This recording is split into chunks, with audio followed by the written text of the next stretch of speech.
নমস্কার বন্ধুরা, পুষ্প কিচেনে আপনাদের সবাইকে স্বাগত। আশা করি সবাই ভালো আছেন। আজকে আমার রেসিপি কম মশলায় আর কম সময়ে খাসির মাংস পেঁপে দিয়ে ঝোল। রবিবার স্পেশাল খাসির মাংসের ঝোল। দেখুন, আমার সাথে থাকুন। দেখুন, আমি 600 গ্রাম মাংস নিয়ে নিয়েছি, খাসির মাংস। মাংসটাকে খুব বড়ও না ছোটও না, মাঝারি সাইজের পিস করেছি। আর আলুগুলো আমি ডুমো ডুমো করে কেটে নিয়েছি। একটা আলুকে দুভাগ করে নিয়েছি গোটা পেঁয়াজ দুখানা কেটে, আর পেঁপে লম্বা লম্বা করে নিয়েছি, কাঁচা লঙ্কা, টমেটো, আদা, আর নিয়েছি রসুনটা একটু বেশি পরিমাণে নিয়েছি। খাসির মাংস রসুনটা দিলে ভালো লাগে। এবার দেখুন, একটা মশলার পেস্ট আমি করে নেব। দুটো বড় পেঁয়াজকে আমি দিয়ে দিলাম মিক্সিং জারে। এরপর দিয়ে দিচ্ছি আদা, কোচানো আদা আর রসুনগুলো। আমি শুকনো লঙ্কার ব্যবহারটা করব না, এই জন্য বেশি করে একটু কাঁচা লঙ্কা দিয়ে দিলাম। ঝালটা আপনাদের পরিমাণ বুঝে দেবেন। এবারে আমি একটা মিহি পেস্ট করে নেব। দেখুন, পেস্টটা আমার কত ফাইন হয়েছে। এবার প্রেসার কুকার বসিয়ে দিয়েছি। প্রেসার কুকারে আমি পুরো রান্নাটা করব। সর্ষের তেল দিয়ে, তেলটা গরম হলে আলুগুলো দিয়ে দিলাম। আলুটা আমি একটু হালকা করে ভেজে নেব।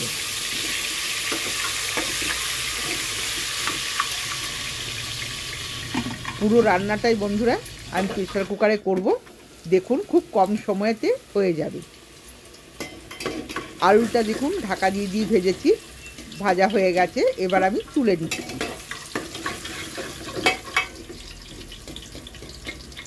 এবার ওই তেলেতে দিয়ে দিলাম পেঁপেগুলো একটু ভেজে নেব।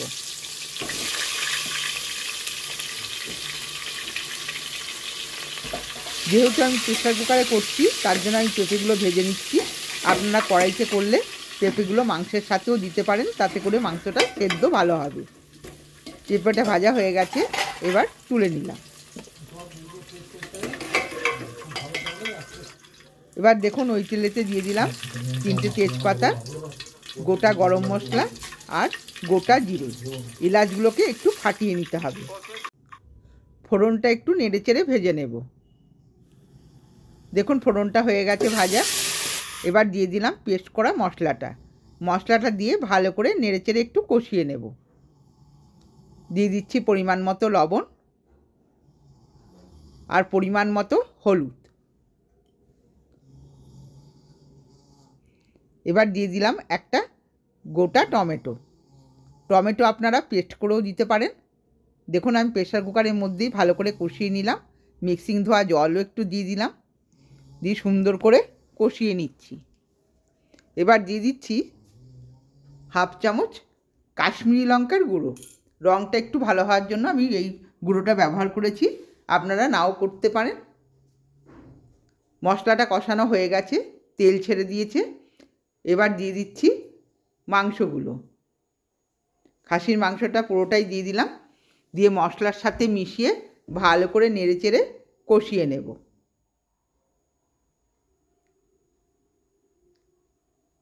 একটু ঢাকা দিয়ে আমি কষাচ্ছি, তাহলে কষানোটা ভালো হবে। বন্ধুরা, এইভাবে রান্না করলে খুব তাড়াতাড়ি হয়ে যাবে, কিন্তু একটু কষানোটা একটু ধৈর্য ধরে কষাতে হবে। দেখুন, মশলা দিয়ে তেল ছেড়ে দিয়েছে, কষানোটা হয়ে গেছে।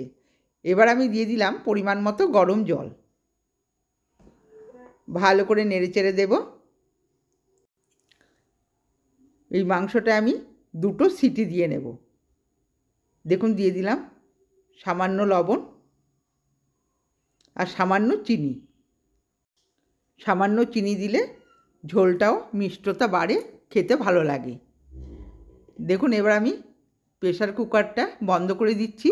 2টো সিটি আমি দিয়ে নেব। মাংসটা আমি অর্ধেকটা সেদ্ধ করে আবার খুলে নিলাম। দেখুন,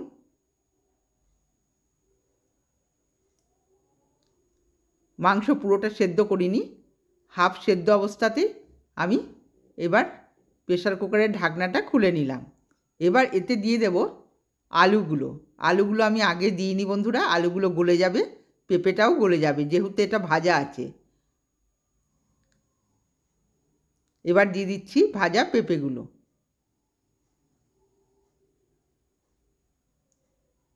ভালো করে ঝোলের ভেতর ডুবিয়ে দেব। এবারে মাংসটা আবার আমি 2 থেকে 3টে সিটি মেরে নেব। তাহলে মাংসটা হাফ সেদ্ধ হয়েছে সেটাও সেদ্ধ হয়ে যাবে, আর আলু আর পেঁপে সবই সেদ্ধ হয়ে যাবে।